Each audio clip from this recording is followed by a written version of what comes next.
Salve, moçada! Resumão de hoje é sobre Quincas Borba, do Machado de Assis. Chega aí!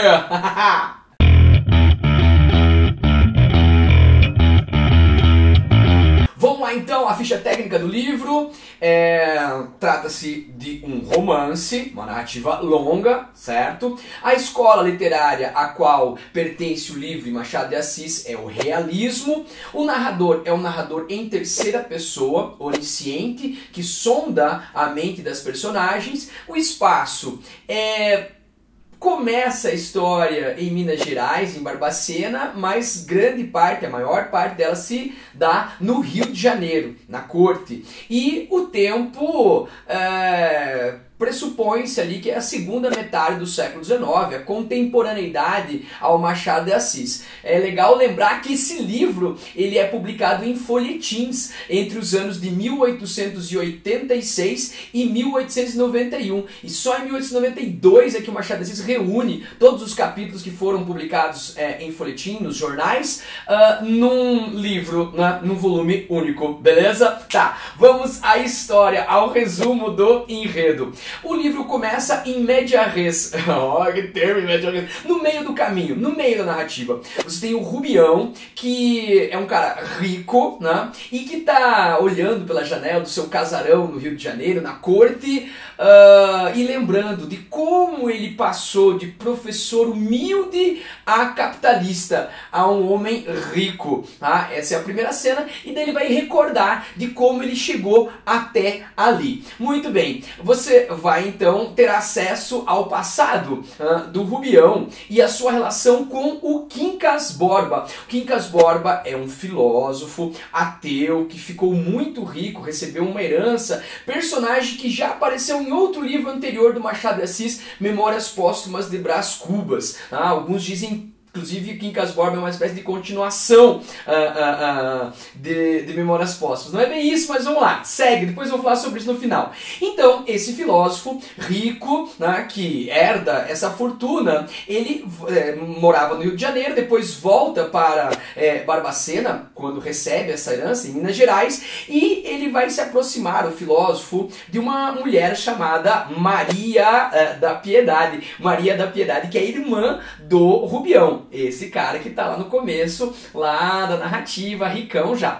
Muito bem, o Rubião percebe que ali o Quincas Borba, ao se aproximar da sua irmã, querendo casar-se com ela, tem uma chance, né, de haver um aporte, né, de grana na família, sobrar alguma coisa para ele. Só que, né, ele que fazia muita questão da sua irmã Maria da Piedade casar-se com o filósofo Quincas Borba, ela acaba morrendo de um problema no pulmão. E o Quincas Borba agora começa a passar mal, ficar mal, adoecer. E o Rubião, bom, já que ele não casou com a minha irmã, eu me aproximo dele e vou cuidar dele. Ele se torna uma espécie de enfermeiro do filósofo. Larga as suas aulas lá, né? Porque o professor não dá muita grana, né?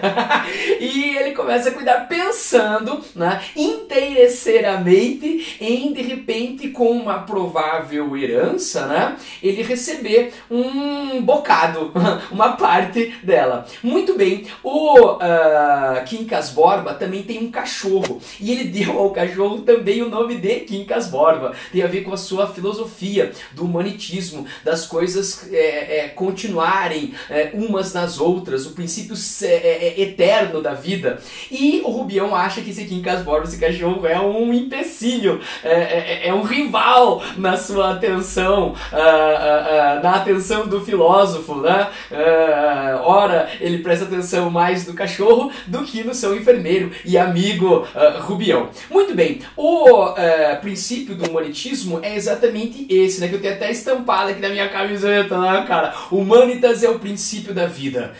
E ele vai fazer a alegoria do campo de batatas, tentando explicar isso a sua filosofia para o Rubião. Diz ele, o filósofo Quincas Borba, para o seu amigo Rubião, seu enfermeiro: há dois povos, duas tribos, disputando um único campo de batatas. Eles estão famintos, ambas as tribos. E se eles dividirem as batatas que há nesse campo, ambas as tribos morrerão de fome. Então, é necessário que uma dessas tribos vença, que mate a outra e fique com o campo de batatas e consiga sobreviver. Esse é o princípio da vida, esse é o Humanitas. E ele termina com esse refrão que eu tenho na camiseta aqui: ao vencedor as batatas, ao vencido o ódio ou a compaixão. Esse é o princípio da vida, a luta entre os homens, um elogio até da própria guerra, da própria morte, e assim, como o princípio da vida. O Rubião olha essa teoria e pensa: putz, cara, estranho isso, hein, cara? Não achei muito legal e nem entendeu muito bem o humanitismo. Bom, ato contínuo, o Quincas Borba vai para o Rio de Janeiro, vai lá encontrar o seu amigo Brás Cubas. Não é mencionado isso, mas fica subentendido. Ele vai para o Rio de Janeiro e lá no Rio de Janeiro ele acaba por morrer. E daí, uma vez morto o filósofo, você tem a abertura do testamento.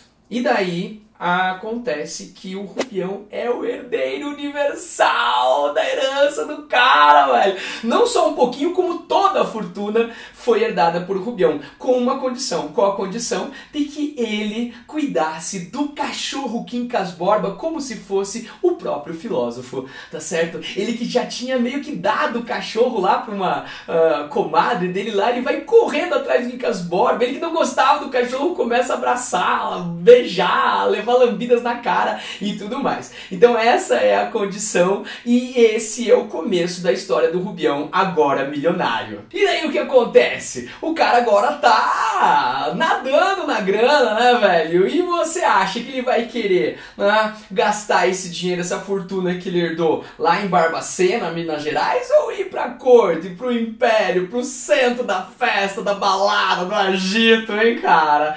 É lógico, ele vai para o Rio de Janeiro, ou agora, milionário Rubião, tá certo? Aí, na ida para o Rio de Janeiro, o Rubião vai conhecer um casal. No trem, ele conhece o casal Cristiano e Sofia Palha. E o Cristiano e a Sofia percebem que ele é um matuto cheio da grana e se oferecem para ajudá-lo na corte, a comprar casa, a ter um advogado que cuidasse das questões legais da herança. Tudo isso também movido, obviamente, por um interesse escuso, um interesse não declarado. Fechou? Na sequência, o que acontece é que o Rubião, por encantar-se principalmente com Sofia, deixa que os dois o auxiliem, né? Um advogado para cuidar da herança, comprar um palacete lá no bairro do Botafogo, e ele começa a reunir, né, amigos, entre aspas, paga grandes refeições, não sei o que, festas.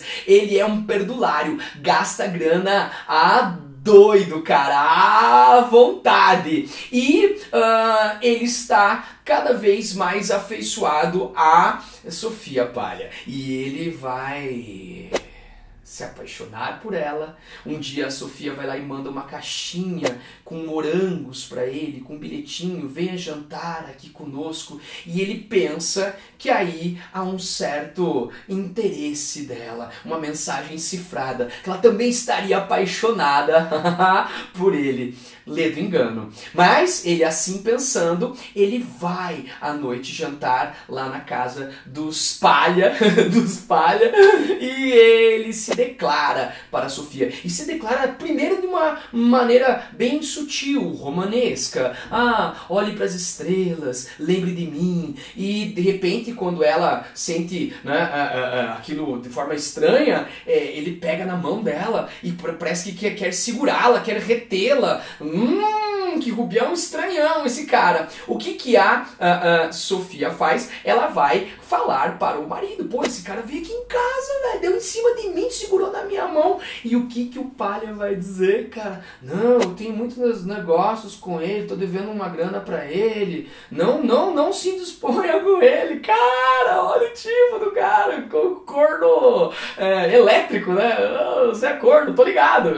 Mas não mexa aí, deixa o cara do jeito que tá. O que acontece, né? Ele, Rubião, continua encantado pela Sofia, né? O Palha diz que é impossível cortar as relações com o Rubião, e o Rubião vai travando relações com o Camacho, que é advogado e político, que pede dinheiro para manter um jornal, criar um jornal chamado Atalaia. O Rubião volta depois de um tempo, né, ao convívio dos Palha, depois que ele pensou até em voltar para Minas Gerais com a recusa inicial da Sofia. E daí chegam na história outras personagens, a Maria Augusta e a Maria Benedita, tia e prima de Sofia. E aparece aí na história também um outro cara, o Carlos Maria, que é primo da Sofia, e ela tem um interesse por ele, tá certo? Então Sofia não quer nada com o Rubião, ela se mantém fiel, mas ela tem interesse em outro homem, por isso que ela se mantém fiel. Se Carlos Maria quisesse algo com ela, certamente ela teria traído o Cristiano Palha, né?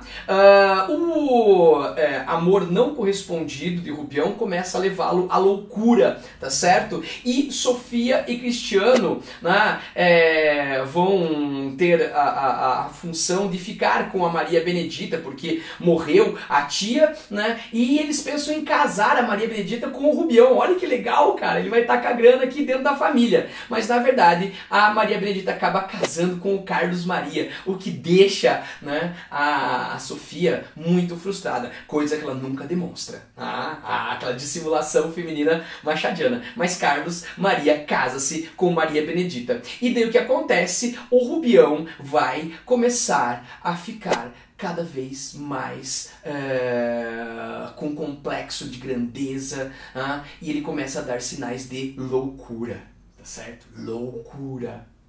E essa loucura do Rubião vai fazer com que ele esbanje cada vez mais o dinheiro vai acabando, os amigos vão sumindo, o Palha vai colocá-lo numa casa de saúde, num manicômio, num hospício, ele foge desse hospício, vai pra Barbacena, volta pra Minas Gerais, né? Acompanhado do cachorro Quincas Borba. Ele está enfermo, delirante, ele toma uma chuva, ele começa a andar pelas ruas de Barbacena e ele vai ser recebido, vai ser acolhido por a comadre Angélica, aquela comadre lá do começo, que inclusive ficou com o cachorro Quincas Borba durante algum tempo. Dias depois, ele acaba morrendo, o Rubião, e morre dizendo o famoso refrão do Humanitas: ao vencedor as batatas. E dias depois morre também nas ruas, abandonado, o cachorro Quincas Borba. Esse é o final do enredo, cara. Pesadão, né, cara? Bom, vamos às características. Bom, é legal você lembrar que o Machado de Assis tem muitas características importantes que estão num videozinho, 2 vídeos meus sobre Machado de Assis. Procura aí a playlist 5 minutos sobre, né? Machado de Assis é o mestre do pessimismo e do ceticismo de um lado, da ironia e do humor do outro, da objetividade, da frase curta, da metalinguagem, da conversa com o leitor. Todas essas questões você encontra nesses 2 vídeos que eu tenho aí na playlist 5 minutos sobre. Bom, além desses caracteres importantes do livro, que são características comuns a todas as obras da fase realista do Machado de Assis, né, lembrar-se de coisas importantes como é o caso da intertextualidade que eu já mencionei. O Quincas Borba aparece lá em Memórias Póstumas de Brás Cubas e agora ele reaparece no livro com o seu nome. Seria, portanto, Quincas Borba o primeiro spin-off da história da literatura brasileira? Spin-off, Machadão, cara! Personagem que sai de uma série para desenvolver uma outra, tá aí, cara. Então tem essa intertextualidade do Quincas Borba com o romance Memórias Póstumas de Brás Cubas. Outra coisa, né, é essa ingenuidade de um lado versus a sagacidade. A ingenuidade do Rubião, até o próprio nome Rubião faz menção a Rufião, que é um palhaço, né, que é um tonto, que é um bobo, e a sagacidade, né, do Palha, da Sofia. Mas se você for ver mais a fundo, todos os personagens são, de certa forma, sagazes, né? O próprio Rubião, que é ingênuo, ele também tem a sua malandragenzinha. Os personagens são regidos por o quê? Por aparências, pela falsidade, né? Eles nunca revelam o que realmente querem. O Rubião era oportunista ao cuidar lá do filósofo Quincas Borba para ganhar a herança. O Cristiano, a Sofia, todos são regidos pelas aparências e pelo interesse, pelas segundas intenções. Outra coisa importante é que, de certa forma, o Machado de Assis faz um painel crítico de toda a sociedade carioca do seu tempo, estabelecida, alicerçada nessas relações de interesse e de falsidade. Mas, no final das contas, não é só a sociedade do seu tempo, é um homem. Ele faz um retrato da humanidade, que muitas vezes age dessa forma, de maneira falsa e interesseira. Outra coisa é o tema da loucura, né? Você tem a loucura do filósofo Quincas Borba e a loucura do Rubião. Rubião termina o livro fingindo, achando ser Napoleão, desejos de grandeza e assim por diante. A filosofia do Humanitas, que eu já falei para vocês, que pode ser lida como uma espécie de paródia das filosofias da época do Machado de Assis. Tinha muita coisa rolando, né? Determinismo, positivismo, e ele faz uma espécie de paródia de um sistema filosófico e que também traz, né, uma certa ironia, né, uma brincadeira, mas também uma crítica ao ser humano que, para se manter vivo, acaba matando, oprimindo o seu semelhante. Tudo bem? E para fechar, né, o título do livro. Será que o título é referente ao filósofo ou ao cachorro, já que os dois têm o mesmo nome? Na verdade, é sobre os dois, né? Quincas Borba, o nome do romance, se refere tanto ao filósofo quanto ao cachorro, que vai seguir Rubião ao longo de toda a narrativa, e inclusive vai morrer quase que ao mesmo tempo de Rubião, tá? E no final das contas, né, Rubião e Quincas Borba, o cachorro, são o resumo do Humanitas, né? Ao vencedor as batatas. Ao vencedor, lá o Cristiano e a Sofia as batatas, a riqueza, o dinheiro. E ao vencido, o ódio ou a compaixão. Os vencidos, o Rubião e o cachorro Quincas Borba. Beleza? Espero que você tenha gostado. Faz o de sempre aí, curte, compartilha e comenta! Falou, até a próxima! Tchau!